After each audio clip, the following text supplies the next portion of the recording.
আসসালামু আলাইকুম, কেমন আছেন সবাই? এখানে দেখতে পাচ্ছেন পাউরুটি আর আমি অলরেডি ২টা ডিম এখানে ফিটাই দিয়ে দিয়েছি। আর এখানে দেখতেছেন আমদুধ, যেটা আমি পাউরুটির ভিতরে দিতেছি। এটা আসলে কি হইতেছে আমি জানি না, আমি এটা কখনো করিও নাই। তো পাউরুটিটা বাসায় ছিল, ভাবলাম যে ইজাজাইরাকে একটা কিছু বানাই দেই। তো এর ভিতরে ২টা ডিম ফিটাই দিয়েছি আর ভাবলাম যে একটুখানি আমদুধ দিয়ে দেখি কেমন লাগে। তো যাই হোক, আমদুধটা ওর ভিতরে দিলাম। তারপরে এটাকে ইচ্ছা মতো আমি একটু মাখামাখি শুরু করলাম, কারণ এটাকে না মাখলে এটা মানে সুন্দর মতো আর কি মিক্সড হবে না। তো এই জন্য এটাকে মাখতেছি। তো মাখাটা শেষ করার পরে কীরকম একটা দেখতে লাগে সেটা আপনাদের দেখাইতেছি। তো এখানে একটু চিনিও দিয়ে দিলাম, কারণ পাউরুটির যে মিষ্টিটা আছে ওইটা আমার কাছে মনে হতেছে যে এনাফ মিষ্টি হবে না। তো ভাবলাম যে আরেকটু দিই, যদিও বা আমদুধ যেটা দিয়েছি ওইটার মিষ্টিও আছে, তারপরেও একটুখানি মিষ্টি দিলে আর কি ভালোই লাগবে খাইতে, এটা আমার মনে হয়েছে, তাই আমি মিষ্টিটা দিয়ে দিচ্ছি। তো আপনারা যদি এরকম মানে ট্রাই করতে চান আর কি, আপনারা যদি মিষ্টি কম খান তাহলে চিনি দেওয়ার দরকার নাই আর কি। তো দেখেন, তারপরে আমি এই যেটাকে সুন্দর মতো করে চটকায় চটকায় মাখাই নিছি।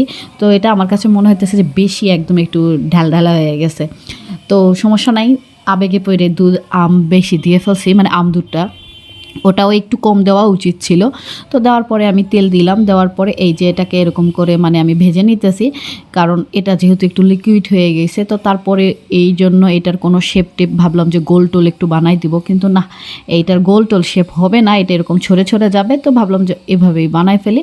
তো এই দেখেন এক পাশ হয়ে গেছে, তো উল্টাই দিলাম, দেখতে কিন্তু সুন্দরই হয়েছে, তাই না? আমি জানতাম না এটা আসলে কেমন হবে দেখতে। এমনি আমি বাচ্চাদের ডিম দিয়ে পাউরুটি দিয়ে চিনি দিয়ে ভেজে খাওয়াইছি, বাট এই আমদুধটা আর কি একটু ট্রাই করলাম আর কি। তো যাই হোক, দেখতে কিন্তু মোটামুটি ভালোই হয়েছে, খুব একটা খারাপ লাগতেছে না দেখতে। তো এটাকে আমি এখন ডিম আছে আস্তে আস্তে করে ভাজতেছি। তো এগুলা ভাজার পরে উঠাই নিব, তারপরে আর যেগুলো আছে ওগুলো দিয়ে দিব। তো দেখেন, দেখতে ভালো লাগতেছে না? আমার কাছে কিন্তু ভালোই লাগতেছে দেখতে, এখন খাইতেও ভালোই লাগবে, খারাপ লাগবে না।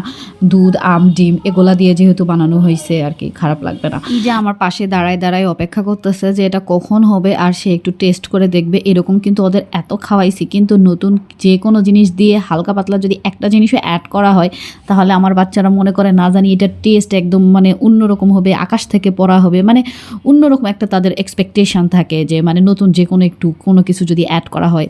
অবশ্য আমিই বলছি আগে যে তোমাদেরকে আমি একটু নতুন রেসিপি বানাই দিব, এরকম কিন্তু ওরা খাইছে, কিন্তু এই যে আমদুধ দিছি এই জন্য এটা নতুন রেসিপি হয়ে গেছে। যাই হোক, বাচ্চা কাচ্চা খুশি হইলেই খুশি।